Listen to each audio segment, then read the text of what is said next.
역사 왜곡, 강제징용 문제에 대해서 한국이 처리해라, 역사 문제 그리고 사과해라 막 이런 얘기까지 나오는데 이제 징용 말씀하셨으니까 저에게 한 5분 정도 시간을 주시면 아니 다 가져가세요. 네, 이거 우리 대본에 없는 걸 지금 네. 질문을 해주셨는데 여기는 대본하고는 상관없습니다. 그렇습니까? 네.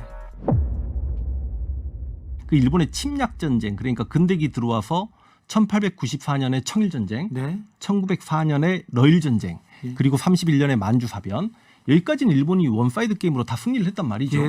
근데 실은 중일전쟁부터 일본이 꼬이기 시작합니다. 네. 그러니까 전쟁 양상은 중국을 일본이 밀어붙이면서 중국의 동부를 다 장악하고 당시 중국의 수도였던 난징 국민당 정부를 쫓아내면서 난징 대학살도 있고 그랬잖아요. 예. 그런데 실제로 그 중국 대륙 전체를 지배하기 위해서 일본군이 100만이 넘게 투입됐음에도 불구하고 중국 대륙이 워낙 넓잖아요. 그렇죠. 그러니까 인력이 부족해지고 그 당시 공산당 마오쩌둥과 국민당 장제스가 도망가면서 저항을 하다 보니까 그 중국 대륙을 뛰어다니면서 그들을 잡을 수 없기 때문에 군용 트럭도 필요한데 당시 미국이 석유를 동결시켜버린 측면도 있었고 그러다 보니까 막 비포장 들어다니다 보니까 막 타이어가 빵꾸나고 그러다 보니 고무도 필요하고 그래서 이렇게 그런 자원이 필요한 동남아시아 쪽으로 살짝 눈을 돌리니 미국이 이제 그건 안 돼라고 해서 일어난 전쟁이 태평양 전쟁인데 네. 그래서 실은 중일 전쟁부터 일본이 여러 가지 상황이 꼬였기 때문에 중일 전쟁이 발발한 1년 후인 1938년에 총동원령이라는 걸 발표합니다. 예. 그래서 이 총동원령으로 인해서 물적 자원, 인적 자원이 어마어마하게 조선에서 수탈이 되기 시작하는데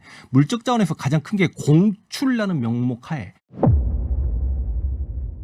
국가가 필요하니 강제로 가져가겠다는 건데 그래서 밥그릇 다 뺏어갔잖아요. 쟁기도 그때 뺏어갔고. 맞습니다. 일단 쌀 공출, 쌀을 네. 다 끌고 갔고요. 먹을 것도 다 맞습니다. 집에 있는 제기, 학교 종, 교회 종 이런 거 가져다 총알 만들었단 말이죠. 네. 가축 싹 끌고 갔습니다. 그러니까 1940년대는 시골에 가서 음메 꿀꿀 소리를 못 들었다라고 생각하시면 되고 심지어는 개까지 다 끌고 갔기 때문에 개 중에 털이 가장 많았던 우리 천연기념물 개가 삽살개잖아요. 네. 개를 끌고 가서 뭐 했어요? 삽살개 끌고 와서 그 털을 털을 잘라서 방한복으로 썼단 말이죠. 이런 그러다 보니 강아지 같은 이런 이 삽살개 보존 협회에서는 이제 삽살개를 다시 보존해내고 나서 네. 이게 일본에게 가장 피해를 받았던 상징적인 천연기념물이기 때문에 그러네요. 그래서 삽살개를 독도에 기증을 합니다. 그래서 아하. 독도 수비대하고 이제 삽살개와 같이 움직이잖아요. 아 그렇군요. 이런 게 이제 물적 자원이라면 인적 자원 수탈은 바로 1938년에 지원병제라는 게 있는데 이게 몇천 명 갑니다. 근데 이 지원병들은 당시 친일파들이 일본의 충성을 보이기 위해 자신의 아들에게 실제로 일본 군복을 입혔던 경우가 있습니다. 근데 이 정도는 몇천 명인데 이제 문제는 39년에 징용이 시작이 됩니다. 네.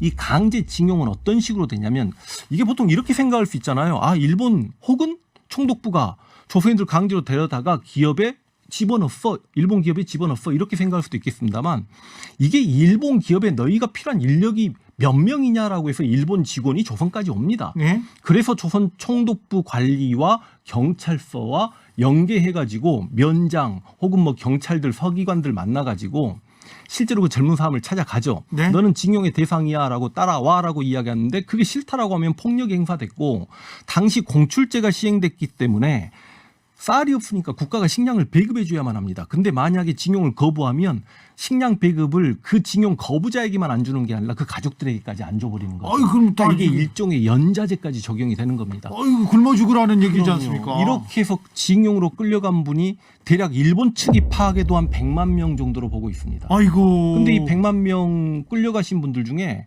그러니까 우리 조선인들 중에 징용으로 끌려간 사람들 40%는 탄광에 투입이 됩니다. 예. 그러니까 실제로 얼마만큼 많은 분들이 돌아가셨는지도 모르고 예. 일본은 이래저래 해서 월급을 지급했다라고 하는데 실제로 돈도 안 징용에 줬어요. 끌려갔다가 오신 분들은 다 빈손으로 돌아왔고 그렇죠. 살아 돌아오는 게 다행이었다. 근데 그분들에 대해서 야 이게 배상을 해주자니 예. 지금 물가 가치로 배상해주자니 미쓰비시나 이런 데 죽을 노릇인 거죠. 예. 그러다 보니까 이제 일본 기업 편을 들면서 네. 어찌 보면 1965년 한일 수교하면서 그만큼 일본이 나름 독립 축하금이었거든요. 엄밀히 따지면 3억 달러. 3억 달러 줬고 당시 포항제체나 그 돈으로 그렇게 성장했으니 포항제체나 이런 기업에서 징용 피해자들을 좀 지원해야 돼. 이게 말도 안 되는 논리를 펴고 있는 말이 안 거죠. 되죠. 그게 이제 징용이고요. 예.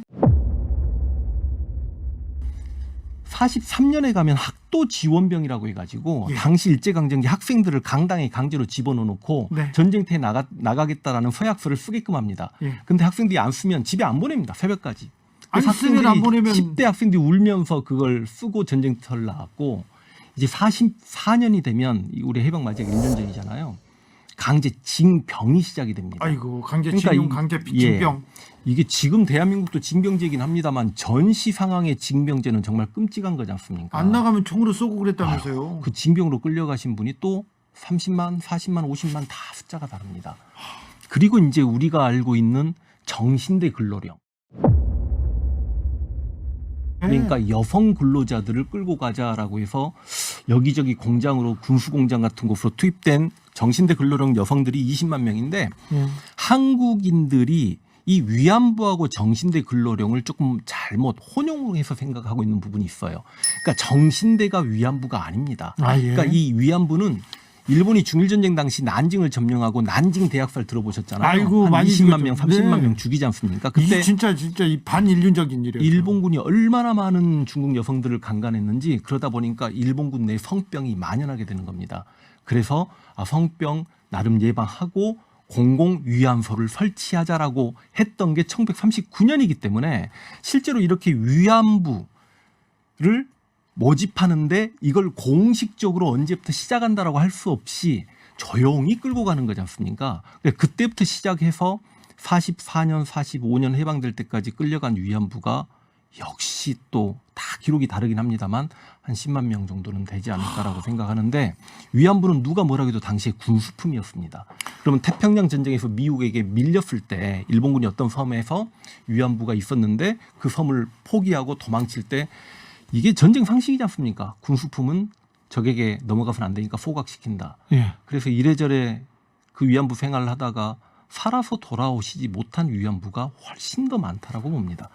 예, 근데 그 위안부, 그래서 이제 살아남은 위안부 할머님들이 이 한국 역사학계에서도 60년대 위안부들 나와서 증언을 좀 해주십사라고 했습니다. 근데 왜 나오기 힘드냐면 그렇죠. 힘들지요. 그렇죠.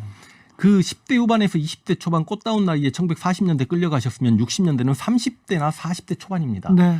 아니 남편이 있고 시부모가 있고 자식인데 내가 일본군 성노예였다라고 말하기 어렵잖아요. 그때까지 그 상처를 네. 극복하는데 얼마나 힘들었어요. 근데 온 세상에 내 몸을 내보내고 내 얼굴 내보내고 내가 그 증거였어 이렇게 나오는 게 얼마나 네. 큰 용기가 맞아요. 필요합니까? 그때만 해도 네. 그랬으면 손가락질하고 막 그랬거든요. 그때만 해도 가부장적이었죠. 예. 그래서 이제 90년대 넘어서서 이제 그분들이 할머님이 되셨을 때 내 억울함을 풀어달라 하고 이렇게 세상에 나오셨고 네. 그분들이 이렇게 굉장히 다양한 증언들이 있습니다. 예. 그런데 그럼에도 불구하고 위안부 사기 청소년들을 만들어서 위안부로 끌려간 사람이 단 한 명도 없다는 거예요. 이거는 진짜 말이 안 됩니다. 근데 그런 사람을 처벌해야지 무슨 그러게 말입니다. 경찰 지금 머리가 달렸어. 생각이 있어. 그런 사람이 왜 그런 사람한테는 가서 꾸짖고 네. 강의를 하시고 혼내야 될 것 같아요. 아 그럼요. 저 계속 해야죠. 제 경찰 이름 적어주세요. 제가 아니요. 제가 대신 아직은 경찰들이 결론을 안 내렸기 때문에 경찰 그렇게 자극하시면 안 됩니다. 아니 괜찮아요. 제가 할게요. 예. 뭐 당하는 거는 뭐 선생님이지만 제가 시원하게 예. 시원하게 억울함은 풀어드리겠습니다. 일제 시대는 말입니다. 언제 들어도 피가 거꾸로 솟아오릅니다. 이 역사 얘기를 들으면요, 20분 만에 제 혈압이 이만큼 올라갔어요. 이렇게 올린 사람은 선생님이 처음이에요. 얘기합니다. 7109님께서 우리 아버님 1919년생인데요. 징용 끌려갔다가 탄광에서 일하다가 허리 다쳐가지고 등이 겁주같이 그렇게 얘기하십니다. 수많은 수십만의 증인들이 있어요. 그런데 뭘 한 사람도 없다니요. 예. 저희 외할아버지가 사할일로 끌려갔다 오셨습니다. 네. 그리고 어머니 말에 의하면 가위 하나 들고 오셨다. 네. 저희 동네에서는요, 네. 징용 끌려갔다가 두 분이 돌아오셨는데 나머지는 다 돌아가시고 두 분이 오셨는데 예. 너무 굶주려가지고 오자마자 죽과 밥을 먹은 사람이 있었는데 그분은 몇 달 만에 돌아가신 거예요. 계속 굶다가 이제 위장이나 소화 기능이 못 하는데 그때 뭘 먹으니 바로 이제 얼마 안 돼서 돌아가시고 어떤 분은 뭘 안 줬대요, 먹을 거를. 그래서 조금씩 늘려서 그분은 조금 오래 사셨다. 이런 얘기는 들었어요. 그래서 예전에 제가 위안부 피해자님들 강의를 할 때 제가 참 한마디를 던졌는데 그걸 참 많은 분들이 아, 그 말이 맞다라고 해주시더라고요. 기억하는 자들이 사라지면 역사는 왜곡된다. 그러니까. 실제로 징용을 끌려가셨고 위안부로 끌려가셨다가 고통을 당한 분들이 다들 돌아가시고 나니 이렇게 왜곡하는 자들이 나오는 거고.